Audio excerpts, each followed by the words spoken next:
అబద్ధాల ప్రచారం ద్వారా ఏం సాధిస్తారు? మెడికల్ కళాశాలలు జగన్ టైంలో 17 ఒకటే పెట్టారా? 4 కాదు అప్పుడు ప్రారంభమైనవి.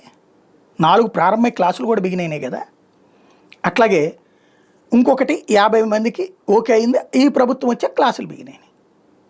తర్వాతన పులివెందులకు కూడా 50 ఓకే అయితే వద్దని చెప్పింది ఈ ప్రభుత్వమే కదా. ఇంకోటి పీపీపీ అంటే ప్రభుత్వపు ఆజిమాయిషి ఉంటుందా? ఎస్. ప్రైవేట్ కళాశాల మీద ప్రభుత్వ ఆజిమాయిషి ఉండదా? ప్రభుత్వము ఇక్కడ మీరు చెప్పండి, ఒకటే చెప్పండి. ఓకే, మెయింటెనెన్స్ ప్రభుత్వానికి కాకపోతే ప్రైవేట్ వాళ్ళకి అప్పు చెప్తున్నాం, కాలేజీలు మాత్రం ప్రభుత్వం ఆధ్వర్యంలో నడుస్తుందని చెప్పండి. ఫీజులు చెప్పండి. ముందు డొనేషన్స్ ఉండవు ఈ పీపీపీ కాలేజీల్లో చెప్పండి. ఆ మొక్క డొనేషన్స్ తీసుకోరు, ఎలాంటి అడిషనల్ ఫీజులు ఉండవు. 15 లక్షల రూపాయల ఫీజు 15,000 రూపాయలు ఉంటుంది ఫీజు ఒకటి. ఏదైతే ఇప్పుడున్న గవర్నమెంట్ మెడికల్ కాలేజీల్లో ఫీజులే ఈ 10 కాలేజీల్లో కూడా ఉంటాయి. కేవలం మెయింటెనెన్స్ కోసమే ప్రైవేట్ వాళ్ళకి అప్పు చెప్తున్నాం. ఆ మొక్క చెప్పండి. ప్రైవేట్ కళాశాలకు మళ్ళీ ఫీజులు వసూలు చెయ్యమని చెప్పండి. అప్పుడు మీరు పీపీపీ కాదు, జెడ్పీపీ, ఏబీపీ, బీపీపీ ఏమైనా పేరు పెట్టుకోండి, ఎవ్వడు కాదండి. కానీ ప్రభుత్వం చేతిలో ఉంటే మెడికల్ కళాశాలలు ప్రజలకి ఫీజులు తక్కువ ఉంటాయి. ప్రైవేట్ మెడికల్ కళాశాలల్లో దోపిడీ ఫీజుల రూపంలోనే కాదు, అదే సందర్భంలో దానికి సంబంధించినటువంటి ఏవైతే ఇతర డొనేషన్స్ వాటికి దారుణంగా ఉంటాయి. ఒకటి మనం ఎన్నికల ముందు ఇచ్చిన హామీ ఏంటి? వాటిటన్నింటి ప్రభుత్వ రంగంలోకి తీసుకొచ్చి జగన్ అందులో 50% సీట్లయ్యో మేనేజ్మెంట్ కోటా కింద పెట్టాడు, అది కూడా తీసేస్తామని చెప్పామా లేదా? ఒకసారి గుర్తుకు తెచ్చుకోండి. ఇంకోటి, ప్రారంభమైన కాలేజీల గురించి కూడా అబద్ధం చెప్పుకోవాల్సిన కారణం ఏంటి? 5,000 సీట్లు బాబు గారి టైంలో వచ్చినాయి, లేకపోతే 20 కాలేజీలు వచ్చినాయి, 30 కాలేజీలు. ఎవరు ఇదంతా?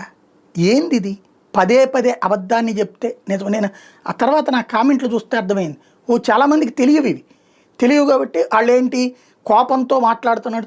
ఆ జగన్ టైంలో తెచ్చిన వాటిని ఇట్లా మాట్లాడుతున్నారు. కానీ అసలు ఎన్ని మెడికల్ కళాశాలలు ఉన్నాయి రాష్ట్రంలో? తెలంగాణలో ఈ దరిద్రం లేదే. అక్కడ మొత్తం ప్రతి జిల్లాకి పెట్టుకున్నారే కాలేజీ, అక్కడ ఇట్లా పీపీపీకి పోలేదే. ఎందుకని? వాళ్ళకి జాతకాకనా? ఇక్కడ పీపీపీ అంటే దాదాపుగా ఇప్పుడు ఒక కాలేజీకి భూమి ప్రభుత్వం కొనేసింది, లక్షల రూపాయలు పోసుకునింది, ఇప్పుడు అది కోట్ల రూపాయలు అవుతుంది. ఇవాళ ఈ 17 మెడికల్ కాలేజీల యొక్క టోటల్ సంపద 1,00,000 కోట్లు. ఇందులో ఇప్పుడు 4 ఆల్రెడీ ప్రారంభించిన పోను ఉన్నటువంటి మిగతా 12 కాలేజీల కాస్టే ఇవాళ రోజున 70,000 కోట్లు ఉంటుంది ఆస్తి. ప్రభుత్వం పెట్టిన పెట్టుబడి మ్యాక్సిమం ఒక 5,000 కోట్లు 8,000 కోట్లు అయి ఉంటుంది. 8,000 కోట్ల సంపద ఇప్పుడు 70,000 కోట్లు ఈ 5 ఏళ్లలో అయిపోయింది. అది తీసుకెళ్ళి ప్రైవేటుడికి ఇచ్చేది ఏంది? 100 రూపాయలకి ఏడాదికి ఇచ్చుకునేది ఏంది? ఇంకోటి, ప్రభుత్వ మెడికల్ కళాశాలల్లో ప్రభుత్వ ఆసుపత్రి జగన్ చేసింది. ఇందులో జగన్ తిట్టుకోండి, మీరు జగన్ని పొడి చేస్తారా, చంపేస్తారా, ఏమైనా చేసుకోండి. ఒక అద్భుతమైన ఆలోచన చేసుకొచ్చాడు.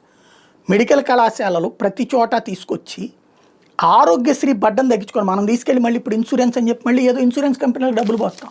ఆరోగ్యశ్రీని నిదానంగా కొన్ని హాస్పిటల్కి పరిమితం చేయడం, గవర్నమెంట్ హాస్పిటళ్ళు, గవర్నమెంట్ రిలేటెడ్ హాస్పిటళ్ళు కొన్నిటికి పరిమితం చేసేసి అక్కడున్న గవర్నమెంట్ డాక్టర్లే వీళ్ళు వెళ్ళి ఇప్పుడు ఆ ప్రైవేట్ హాస్పిటల్ ఆపరేషన్లు చేసి వస్తున్నారు.